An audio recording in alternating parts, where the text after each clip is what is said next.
So this is pretty much an experimental video, just to see if it's a type of video that I'd like to continue making down the road. So yeah, the obvious first choice was Star Wars, seeing as how Solo has been out for a little while now, and I thought this would be a fun experiment, as well as a good way to see where Solo, a Star Wars story, fits in my ranking of all the Star Wars movies.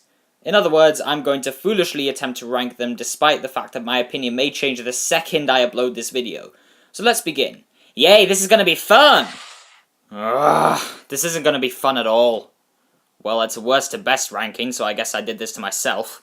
Look, this isn't the worst movie ever made. There are some good things about this film. Ewan McGregor as Obi-Wan Kenobi is great. It was cool seeing a whole bunch of Jedi going up against a droid army. For like 5 minutes. The rest of this thing... it's unbearable. The story is boring, forgettable, and lifeless. The performances, say for Ewan McGregor, range from cringeworthy to bland, and the special effects are really ridiculously bad. The only guilty pleasure I really get out of this steaming pile of dog crap is the romance between Anakin and Padme for various reasons. 1, Anakin looks absolutely terrifying when he's talking to Padme, and 2, the dialogue, my personal favourite being this glorious line. I don't like sand. It's coarse and rough and irritating, and it gets everywhere. Oh, you were expecting footage from the actual movie? Well, here's the thing. I don't have that kind of money, and I don't really want to get demonetized. So there you go. Let's continue. Another bad one. Look, I have actually reviewed this movie on my channel already, so if you want to see my extended thoughts on it, the link is in the description. Anyway, the Darth Maul fight scene is pretty fun. The pod racing scene is fun for like 30 seconds. This movie is bad. Really bad. Not as bad as Attack of the Clones, but still pretty horrendous. One thing I can say for certain is that this is the only Star Wars movie I can think of where literally everyone delivers a performance that is about as compelling as chewing on the crust of a piece of stale brown bread. It's also staggering how dull this movie is from start to finish. 95% of the time there is nothing interesting going on. So we're left to sit through Senate meetings with politics that makes zero sense no matter what context you put it in, mediocre CGI, and Jar Jar. Which I will not discuss. Okay, hear me out. I don't think Rogue One is a bad movie. There are a lot of things I really like about this movie. But there is also a lot of things I don't like. The point is, as a movie it works, but it has a lot of problems. Firstly, there is almost no character development. Yes, the characters are fun and likable, but it's hard to get emotionally invested in them when we know almost nothing about them. Also, the first 2 acts of this film are okay, but they are really hard to get through on rewatches. Every time I rewatch this film, I just want to get to the 3rd act because that's where it gets good. Like, really good. The first 2 acts are fine, but pretty forgettable. But like I said, I don't hate this movie. For starters, the movie is beautiful. The special effects for the most part are incredible. Particularly in the action sequences. And speaking of the action sequences, they are the definition of kick-ass. It's cool to see action sequences in a Star Wars movie that are grounded in realism. I also enjoyed the various references to the other movies in the franchise. That and Darth Vader has a scene in this movie that gives me chills every time I see it. Overall, Rogue One isn't the greatest one. It's my least favorite of the good Star Wars movies. But I can still watch it and have fun, so yeah. That counts, I guess. Yeah, I know, there are multiple things that Rogue One does better than Revenge of the Sith. The acting in Rogue One is better, and the effects are miles beyond a lot of the shots in Revenge of the Sith. But there are, in fact, a few things that put this movie above Rogue One for me.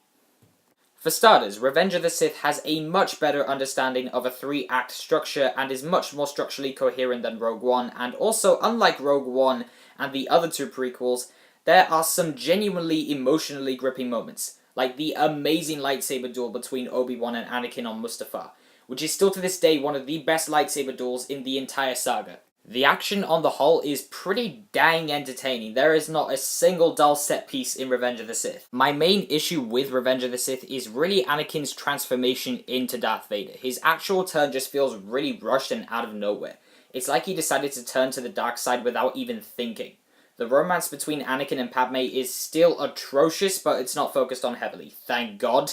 However, the dynamic between Obi-Wan and Anakin in this film is easily the best part of it, particularly near the end. Yup, I admit it, I think Solo is the most above-average Star Wars prequel. That doesn't make it a flawless movie, though. The pacing is a little off at points, and it is a little too hard not to notice how much of the film feels like a checklist, but with that said, this film has grown on me since the last time I saw it. For starters, Alden Ehrenreich is a really good Han Solo. If you ask me, Lucasfilm got ridiculously lucky with that one. He wasn't doing an imitation of Harrison Ford, he made the character his own, and as a result it felt more natural. Donald Glover was so good as Lando, it was actually scary. He was just that good. The movie has some of the most entertaining action sequences in the entire franchise, most notably the train heist scene near the beginning of the film, and the Kessel Run. And I could not get enough of the dynamic between Han and Chewie in this movie. Chewbacca in general is one of the best things about this movie. I would say that Chewbacca as a character is more interesting in Solo than he ever was in the other films. On the whole, Solo is a good Star Wars movie that I really enjoy. Flawless? Nah. But fun and entertaining? Oh, yeah. I still love this movie, there's no question about that. I like the stuff with Rey and Luke Skywalker on Arc 2. Mark Hamill and Daisy Ridley play off each other really well. There's a mix of frustration and empathy for one another that I think is much more intriguing than the expected master-student relationship. Mark Hamill gives the best performance he has ever given as Luke Skywalker. It's very different from the Luke Skywalker we're used to, but it works because the main focus of the movie is pretty much Luke rising from being a deeply damaged and conflicted person to the hero he once was. Visually, this movie is beautiful. It has some of the best action sequences in the entire franchise. It does have a pretty hopeless vibe running through it, but it does raise the stakes and makes our heroes look more vulnerable, which makes for a more thrilling story. With that said, there is one part of this movie that I definitely do not like as much as I used to, and that's the Canto Bight scenes. This subplot is completely pointless, especially when you consider what it amounts to. Canto Bight as a planet just isn't great. It feels too much like a place you could visit on Earth. I wouldn't have such a huge problem with it if the film didn't cut back to it as much as it did. But minus that one side plot, The Last Jedi is a brilliant chapter in the franchise. Also, the Porgs are just... oh my god, they are so adorable! And now, the epic conclusion to the original trilogy. Yeah, of course I love this movie. It was basically my childhood. The best way I could really describe this movie is literally just by calling it a fun adventure movie with a lot of cool stuff. First off, it has one of the greatest final battles in cinema history, particularly the space battle over the forest moon of Endor. The performances from pretty much everyone are great, although I have to admit Harrison Ford is a standout. It also has one of the most emotionally driven lightsaber duels in the franchise, as well as one of the most epic feelings of finality you'll ever feel. Yes, I'll admit I'm not a fan of the Ewoks, and it's oddly hilarious watching frickin' stormtroopers getting beat up by space teddy bears. But every time I watch this movie, I'm having fun from start to finish. There's basically no end to the enjoyment this film brings with it. This is a cinematic experience I will never forget, purely because it's the first Star Wars movie I ever saw in the cinema, and also the fact that I love this movie. It was a dream come true seeing characters I grew up watching return after more than 30 years since the original trilogy ended. But the new characters were also great, in particular Daisy Ridley as Rey. She absolutely stole the show, and John Boyega as Finn quickly became one of my favourite characters. The story is fun and engaging despite being a little familiar. I mean, come on guys, have we learned nothing? We didn't need a third Death Star! It also has great action and special effects. To be completely honest, there's not much else I can really say about The Force Awakens other than the fact that I'll always remember it because it's the first Star Wars movie I ever saw in the cinema, and it's an experience I will never, ever forget. Everything about this movie, whether it's the dialogue, certain scenes, characters, costumes, aliens, everything is just iconic. Cinema would not be where it is today without this movie. At the time, no one, and I mean no one, thought this movie was going to be good. And on set it was even worse. Costumes were constantly breaking, the actors weren't taking it seriously, no one at Fox seemed to like the idea of this movie. So the fact that this movie is still as good as it is today is a miracle. Like Return of the Jedi, this movie was basically my childhood. My fondest memories of this movie often come from sitting down to watch it with my dad and my little brother, but as a film it was just mind-blowing, even from a technical standpoint. This movie did things that most people thought were impossible before it came out in 1977. But from a storytelling perspective, it's amazing how it takes the incredibly simple concept of good versus evil and turned it into one of the greatest pieces of cinema in history. My favourite scene in the whole movie is the scene where Luke is stood outside looking over at the twin suns of Tatooine. Not just because it's a beautiful scene from a visual perspective, but because of the symbolism, the score, and because it reflects a young man who knows he's destined for more, and how it pretty much foreshadows Luke's journey across all the movies. To put it short, Star Wars is one of my favourite movies of all time. You saw this coming. Of course The Empire Strikes Back is my favourite. In fact, now that I think about it, this video was kind of pointless if you already knew this movie was my favourite. There are so many things I can talk about. The Battle of Hoth, every scene in Dagobah with Luke and Yoda, Han and Leia, Darth Vader, the Imperial March.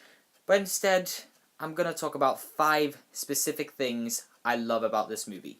1. Yoda. Yoda is amazing. He starts off as this creature that is just there to pester Luke and R2, and he's also freaking hilarious. But when it's revealed that he's actually a Jedi Master, he takes on this wise and wizard-like appearance. 2. This movie makes our heroes look like crap. They are constantly on the run from the Empire, and every time something goes wrong, it makes the heroes seem more vulnerable. So when the action starts, it's more intense because there's a strong chance of one of our heroes actually dying. 3. The training scenes. In the scenes where Yoda is training Luke, we learn so much more about the Force than we ever did in Star Wars. We see new Force abilities, we learn more about the light and dark sides of the Force. Also, Luke giving Yoda a piggyback is just gold. Darth Vader is terrifying in this movie. He is killing his own people left and right whenever they fail him, which actually makes him seem more intimidating because he's not going to accept failure on any level. And 5, that twist. Yeah, you know the one I'm talking about. The scene in the movie that made everyone in the theater collectively go, "Holy crap." When I first saw the scene where Darth Vader said the words, "No, I am your father," my brain exploded. And that's all I'm going to say about that scene. So that was my ranking of the Star Wars movies. I do hope you enjoyed this video. I'm hoping to continue this series of videos sometime down the road. I'm actually planning on doing the Jurassic Park movies soon, so that'll be interesting, I guess. But before I go, I just want to know, how would you rank these movies? Do we share the same opinion, or is your opinion vastly different to mine? Please leave your thoughts down in the comments below, and once again, I do hope you enjoyed this video. Please don't forget to like, subscribe, follow me on Instagram, Facebook, and Twitter, and I'll see you guys in the next one. Bye!